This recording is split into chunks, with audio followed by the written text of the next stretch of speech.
कहानी की शुरुआत में हमें युंग नाम का एक लड़का दिखाया जाता है जो कि अपने बॉस के साथ अपने एक ऑफिस में जाता है जहां पर इल्लीगल मनी जमा कर रखी होती है उसके बॉस ने। और वो ये सारे पैसे ले जाकर एक पॉलिटिशियन को देने जाता है क्योंकि उसके बॉस का बेटा चार्ली अरेस्ट हो चुका था। वो पैसे देकर अपने बेटे को छुड़वाना चाहता था, इसलिए अपने सारे इल्लीगल पैसे वो पॉलिटिशियन को दे देता है। उसके बाद हमें दिखाया जाता है कि उसका बॉस का बेटा चार्ली छूट जाता है और चार्ली आगे सभी को अपना इंटरव्यू देता है कि उसने कुछ भी नहीं किया, उसके ऊपर गैर कानूनी रूप से आरोप लगाए गए हैं। घर में हमें बॉस की बीवी जेनम और उसकी बेटी को दिखाया जाता है। बॉस की बेटी युंग को बहुत ज़्यादा पसंद करती होती है, वो उससे बात करने की कोशिश करती है लेकिन युंग उसे भाव नहीं डालता। ये लोग बहुत ज़्यादा पैसे वाले लोग थे। युंग जब बॉस की बेटी को नमस्कार करता है तो वो उसे नमस्ते करने के लिए भी मना करती है क्योंकि वो उसे बहुत लाइक करती थी। रॉबर्ट नाम का एक आदमी दिखाया जाता है जो कि उनके घर आता है और उनको धमकी देता है कि तुमने जो भी चार्ली के ऊपर इल्ज़ाम लगे थे वो रॉबर्ट के ऊपर लग गए थे। इसलिए रॉबर्ट बहुत ज़्यादा गुस्से में आ जाता है और वहाँ जाके धमकी देता है कि अपने बेटे को बोलो गुनाह कबूल कर ले। लेकिन उसकी बॉस की बीवी जेनम इसके लिए बिल्कुल भी बात नहीं मानती और रॉबर्ट को वहाँ से निकाल देती है। अब हमें दिखाया जाता है रॉबर्ट बहुत ज़्यादा शौकीन आदमी था, वो 2-3 औरतों के साथ में ही मजे लेता था।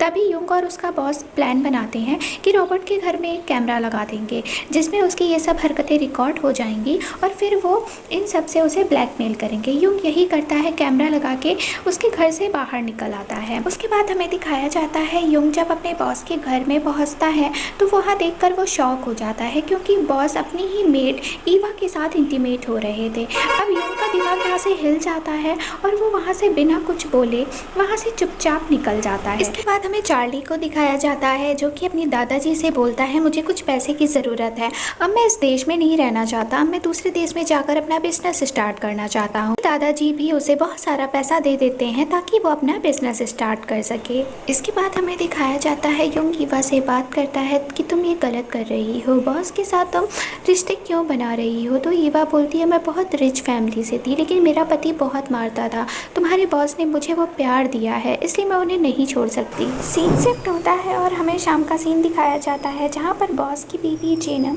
बॉस के कमरे में ही कैमरा लगवा देती है क्योंकि उसे अपने पति पे डाउट हो जाता है और वह वहाँ अपने पति और मेड ईवा को इंटीमेट होते हुए देख लेते हैं। वो उसी टाइम वहाँ पे जाने लगती है लेकिन तभी अपने आप को कंट्रोल करती है और दूसरे दिन ईवा का गला दबाते हुए उसे धमकाती है कि मेरे पति से दूर रहो। इसके बाद हमें दिखाया जाता है कि सारी फैमिली बैठी होती है, वहाँ पर युंग भी होता है और युंग का बॉस अपनी वाइफ और सभी से बोलता है कि मैं ईवा से प्यार करता हूँ और उसी के साथ रहना चाहता हूँ। अब ये जेनम ये चीज़ें बर्दाश्त नहीं कर पाती और वो युंग के साथ इंटीमेट होने की कोशिश करती है लेकिन युंग भी उसे मना नहीं कर पाता और इंटीमेट हो जाता है। युंग को अब अच्छा नहीं लगता और दूसरे दिन वो रिज़ाइन देने पहुँच जाता है। तभी जेनम बोलती है तुम्हें रिज़ाइन देने की कोई ज़रूरत नहीं है, अब जैसा कल हुआ है वैसा दोबारा नहीं होगा। और वो उसे कैमरे में बैठा देती है अपने पति के ऊपर नज़र रखने के लिए। वहीं वो फिर से अपनी बात को बॉस दोहराता है कि मैं ईवा के साथ ही रहना चाहता हूँ और अब मैं ये घर भी छोड़कर जा रहा हूँ। जेनम भी इस बारे में कुछ नहीं कर पाती और उसका पति उसे छोड़कर निकल जाता है और वो जैसे ही ईवा के साथ एयरपोर्ट पहुँचता है तो उसका वीज़ा सीज कर दिया जाता है और वो इस देश को छोड़कर कहीं भी नहीं जा सकता था। वो जेनम को फ़ोन करता है कि ऐसा मत करो लेकिन जेनम कुछ नहीं बोलती। अब सीन शिफ्ट होता है, हमें युंग को दिखाया जाता है। नीमा युंग से बोलती है क्या बात है तुम मुझसे बहुत दूर दूर रहते हो, लेकिन युंग कुछ नहीं बोलता और वो वहाँ से निकल जाता है। अब जेनम का हस्बैंड उसे मिलता है तो बोलता है कि मुझे जाने दो, तुम क्या चाहती हो। तो जेनम बोलती है तुम घर आ जाओ, जैसे चल रहा था वैसे चलेगा, बस तुम घर आ जाओ। लेकिन उसका पति उसकी बात नहीं मानता और वो वहाँ से चला जाता है कि बॉस भी उस जेनम से बदला लेना चाहता था, इसलिए वो चार्ली को बचाने की अब कोशिश नहीं करता और पुलिस को चार्ली के बारे में सारी इन्फॉर्मेशन दे देता है और पकड़वा देता है। जेनम इस चीज़ को बर्दाश्त नहीं कर पाती और वो ईवा ईवा को मरवा डालती है, जिसके बाद का बॉस ये सब बर्दाश्त नहीं कर पाता और वो बीमार हो जाता है। अब युंग इन सब चीज़ों से बहुत ज़्यादा थक चुका था, वो यहाँ से जाना चाहता था लेकिन जेनम उसे जाने नहीं देना चाहती। अब युंग को पकड़ लिया जाता है और युंग के बॉस का पापा उसे पकड़ लेता है और उसे बहुत मारता है। इसके बाद युंग अपने घर पहुंचता है जहां नीमा भी होती है। नीमा उसके साथ इंटीमेट होने की कोशिश करती है लेकिन युंग उसे मना कर देता है। युंग बोलता है नहीं, ये सब गलत है, तुम मेरे बॉस की बेटी हो, मैं तुम्हारे साथ ये सब नहीं करूँगा। इसके बाद हमें युंग के बॉस को दिखाया जाता है जो कि ईवा के मर जाने के बाद बहुत ज़्यादा दुखी होता है और अपने हाथ की नस काट लेता है क्योंकि वो इस दुनिया में नहीं जीना चाहता था। इसके बाद वो चार्ली के ऊपर लगाए गए सारे जुल्म को कबूल कर लेता है और वो मर जाता है। युंग इन सब चीज़ों से दुखी होकर जाना चाहता था। युंग चार्ली और नीमा तीनों एक ही गाड़ी में जा रहे होते हैं। नीमा को अब पूरी प्रॉपर्टी का हकदार बना दिया गया था। चार्ली बहुत गुस्से में आता है और वो युंग से लड़ाई करने लगता है।